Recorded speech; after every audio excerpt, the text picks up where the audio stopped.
करना चाह रहे हैं राजदरी देवधरी हमारे जो वाटरफॉल्स है वहाँ पे।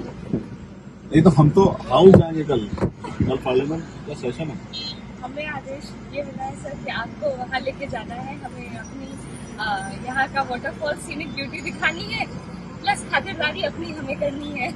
मगर ये तो बताओ हाउस से रोकना ये कहाँ का रोकना? कल पार्लियामेंट का सेशन है या नहीं है? सर मैं तो हाउस जा रहा हूँ। मेरी यहाँ से लखनऊ की ट्रेन है, लखनऊ से मैं जो है फ्लाइट देखेंगे। अब अपने आप पूछो तो सही कि हाउस जा रहे हैं हम क्यों रोकना चाहते हैं हाउस? और ऐसे जनता कह रही है, अब हम लोगों ने जिता के इसलिए भेजे कि हम हाउस जाएं, जाके पार्लियामेंट में अपनी बात रखें। कल हाउस चल रहा है ना, कल 10 तारीख से पार्लियामेंट चल रहा है, तो आप हम पार्लियामेंट से क्यों रोकना चाहते हैं?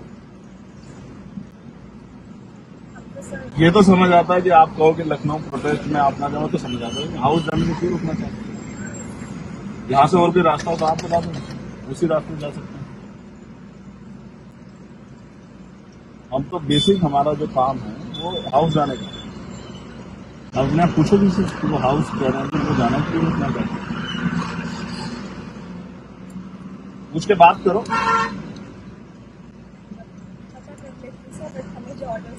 हाँ, एक बार बात तो करो, आप बात कर लो एक बार, अगर वो कहे उसके बाद तो फिर उसके बाद देखते हैं। लेकिन आप ये सोचो कि मैं अगर हाउस में जाऊंगा तो काम कौन करेगा मेरा? नहीं, हमारे पास 10-20 सांसद तो है नहीं कि हम तो जाएंगे तो हमारा मामला कोई और करेगा। हमारे जो क्रिस्टल लगे हुए हैं उसको कौन बोलेगा वहाँ पार्लियामेंट? होम कमेटी ने रिपोर्ट पेश की है 2-3, उसको वो भी पेश होगी, कौन करेगा हमारे लिए? आप पूछो एक बार बात कर। ये वीडियो सुना आपने, ये मेंबर ऑफ पार्लियामेंट आज़ाद समाज पार्टी के नेता चंद्रशेखर आज़ाद हैं। खासकर शोषित वंचित समाज के लोग सबसे ज़्यादा उम्मीद चंद्रशेखर से लगाते हैं। कहा जाता है कि जहां भी अन्याय वहां चंद्रशेखर आज़ाद की पार्टी ने आज यूपी में और देश भर में एक प्रोटेस्ट कॉल किया था। जिस तरह से लगातार जातिवादी हमले हो रहे हैं, राजस्थान हो, यूपी हो, बिहार हो, झारखंड हो, पश्चिम बंगाल हो, देश का कोई राज्य हो, निशाने पर सबसे ज़्यादा एससी समाज के लोग होते हैं।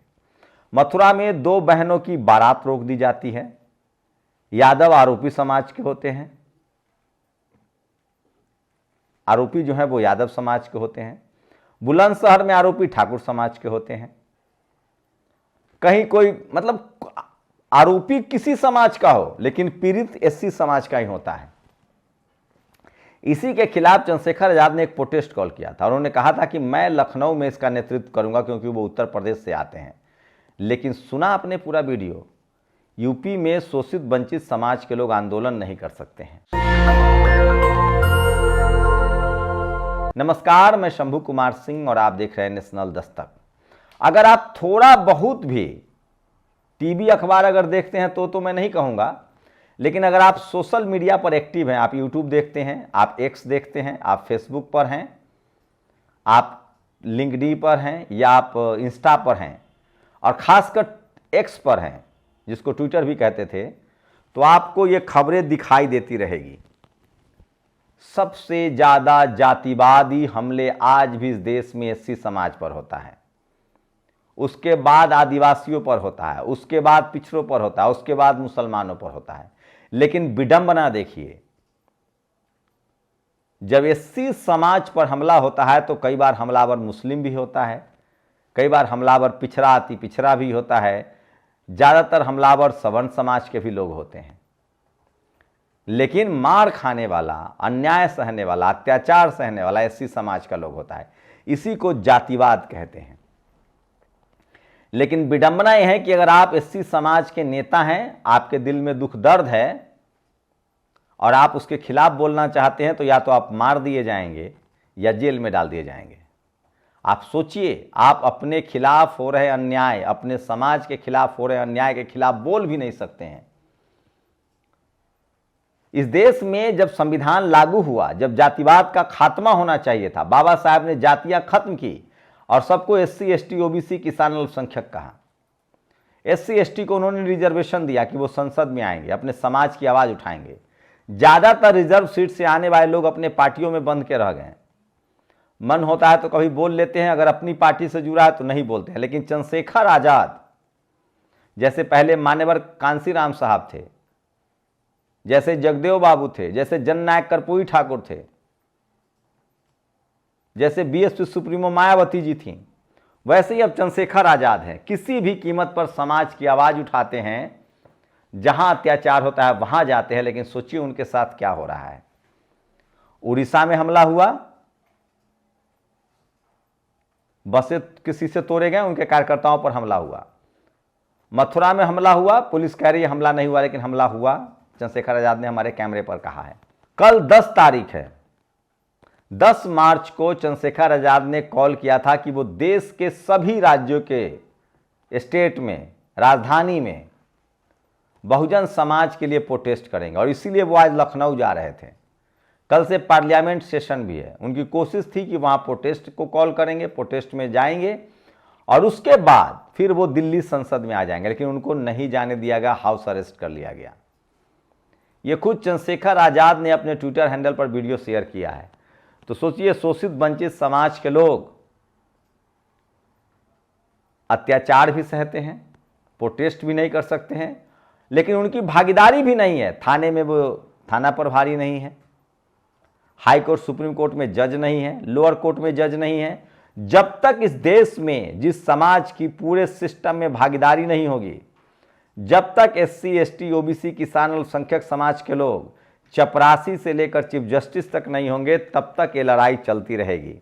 और मैं फिर कह रहा हूं, तमाम जो शोषित वंचित समाज के जो हुक्मरान हैं, तमाम जो SC ST OBC समाज, दलित अल्पसंख्यक समाज के जो लोग हैं, आप समझिए कि इस गैर बराबरी के खिलाफ बोलिए, लड़िए। कई बार हो सकता है कि आपके समाज का, आपकी जाति का आदमी भी आरोपी हो, तो भी बोलिए। न्याय यही कहता है, किसी भी समाज के लोग किसी भी समाज पर अगर अत्याचार करते हैं, कानून हाथ में लेते हैं, संविधान को हाथ में लेते हैं, तो आपको उसके खिलाफ बोलना चाहिए। अगर आप नहीं बोलते हैं तो आप अपने समाज के भी दुश्मन हैं। जो समाज पढ़ाई लिखाई, स्कूल, अस्पताल, दवाई से इतर अलग गुंडागर्दी करेगा, क्राइम में बढ़ेगा, वो समाज देर सवेर बर्बाद हो जाएगा।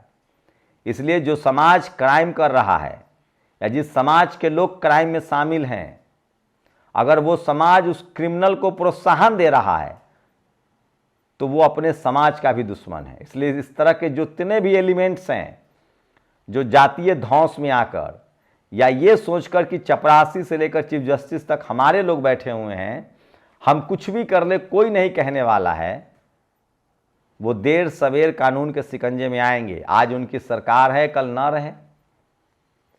आज उनका दबदबा है, कल ना रहे। इसलिए भारत, अगर आप भारतीय हैं, अगर आप राष्ट्रवादी हैं, अगर आप धार्मिक हैं, अगर आप एक बेहतर नागरिक हैं, तो भारत के संविधान को हाथ में लीजिए, भारत के संवैधानिक मूल्यों की कद्र कीजिए और जाति के नाम पर, धर्म के नाम पर हिंसा से अलग होइए। और हिंसा करने वाले लोगों का भी जाति के नाम पर और धर्म के नाम पर समर्थन मत कीजिए, नहीं तो आप इस देश को बर्बाद कर रहे हैं, इस देश को तोड़ रहे हैं, इस देश के लोगों को बांट रहे हैं। चंद्रशेखर आजाद लगातार यही कर रहे हैं। वो किसी भी पीड़ित के साथ होते हैं और वो आरोपियों के खिलाफ होते हैं। चंद्रशेखर आजाद ने साफ कहा, मैं किसी जाति धर्म के खिलाफ नहीं हूं, मैं पीड़ित के साथ हूं और आरोपियों के खिलाफ हूं। हाँ, मैं जातिवाद तब बोलता हूं जब उस आरोपी को लोग जाति या धर्म देकर बचाव की कोशिश करते हैं। भारत तभी एक बेहतर मुल्क बनेगा जब लोग जाति और धर्म के आधार पर आरोपियों को बचाने से बचेंगे। चाहे चीफ जस्टिस से लेकर चपरासी तक के लोग हों, उनको जाति और धर्म देखकर फैसला नहीं करना पड़ेगा, न्याय नहीं करना पड़ेगा। उनको न्याय गलत और सही देखकर करना पड़ेगा। तभी इस देश से जातिवाद, मनुवाद खत्म होगा, तभी लोगों को न्याय मिल पाएगा और तभी ये मुल्क बेहतर बनेगा, तभी भाईचारा बढ़ेगी। और चंद्रशेखर आजाद लगातार यही कोशिश कर रहे हैं। जाते जाते एक बार फिर से वीडियो देखिए। आपका स्पॉट करना चाह रहे हैं राजदरी देवदरी हमारे जो वाटरफॉल्स है वहाँ पे। नहीं तो हम तो हाउस जाएंगे कल पार्लियामेंट का सेशन है। हमें आदेश ये मिला है सर कि आपको वहाँ लेके जाना है, हमें अपनी यहाँ का वाटरफॉल सीनिक ब्यूटी दिखानी है, प्लस खातिरदारी अपनी हमें करनी है। मगर ये तो बताओ, हाउस से रोकना ये कहाँ का कल पार्लियामेंट का सेशन है या नहीं है? सर मैं तो हाउस जा रहा हूँ। मेरी यहाँ से लखनऊ की ट्रेन है, लखनऊ से मैं जब फ्लाइट लेके जाऊंगा। अब अपने आप पूछो तो सही कि हाउस जा रहे हैं हम क्यों रोकना चाहते हैं आपको? और ऐसे जनता कह रही है, अब हम लोगों ने जिता के इसलिए भेजे कि हम हाउस जाएं, जाके पार्लियामेंट में अपनी बात रखें। कल हाउस चल रहा है ना, कल 10 तारीख से पार्लियामेंट चल रहा है, तो आप हम पार्लियामेंट से क्यों रोकना चाहते हैं? अब तो सर ये तो समझ आता है कि आप कहो कि लखनऊ प्रोटेस्ट में आप ना जाओ, तो समझ आता है हाउस जाने में क्यों रोकना चाहते हैं? यहाँ से और भी रास्ता हो तो आप बता दें, उसी रास्ते जा सकते हैं। हम तो बेसिक हमारा जो काम है वो हाउस जाने का है। अब अपने आप पूछो किसी कि वो हाउस कह रहे हैं, वो जाना क्यों रोकना चाहते हैं? पूछ के बात करो। पता कर लेते सर, बट हमें जो ऑर्डर्स मिले हैं हाँ, एक बार बात तो करो, आप बात कर लो एक बार, अगर वो कहे उसके बाद तो फिर उसके बाद देखते हैं। लेकिन आप ये सोचो कि मैं अगर हाउस में जाऊंगा तो काम कौन करेगा मेरा? नहीं, हमारे पास 10-20 सांसद तो है नहीं कि हम तो जाएंगे तो हमारा मामला कोई और करेगा। हमारे जो क्रिस्टल लगे हुए हैं उसको कौन बोलेगा वहाँ पर? होम कमेटी ने रिपोर्ट पेश की है 2-3, उसको वो भी पेश होगी, कौन करेगा मामले? आप पूछो एक बार बात कर। ये तो समझ आए कि वो हमसे कहें कि आप सीधे दिल्ली चले जाओ, तो समझ आता है। लेकिन ये नहीं समझ आता कि भाई आप पिकनिक मना लो, क्योंकि पिकनिक का समय नहीं है ना। इस तरह के हालात उसमें पिकनिक का समय नहीं है हमारे पास। तो आप एक बार बात करते जिसमें किस तरह से पुलिस वालों से उन्होंने पूछा कि आप मुझे क्यों हाउस अरेस्ट कर रहे हैं, क्यों नहीं लखनऊ जाने दे रहे हैं। सोचिए, इस देश में आज़ादी के 75 साल बाद भी शोषित वंचित समाज के लोग को न न्याय मिलता है, न संवैधानिक तरीके से वो अपना प्रदर्शन कर सकते हैं। इसीलिए मैं कहता हूं कि ये देश जाति प्रधान देश है। यहाँ लोग आरोपियों की भी, क्रिमिनल्स की भी जाति और धर्म देखते हैं। शुक्रिया। नेशनल दस्तक की आपसे गुजारिश है कि अगर इसको बचाना चाहते हैं तो नेशनल दस्तक को सब्सक्राइब करने के लिए रेड कलर के सब्सक्राइब बटन को दबाएं, फिर बेल आइकन की घंटी दबाएं। नेशनल दस्तक को बचाने के लिए बहुत जरूरी है कि हर खबर को शेयर करें, लाइक करें, कमेंट जरूर करें।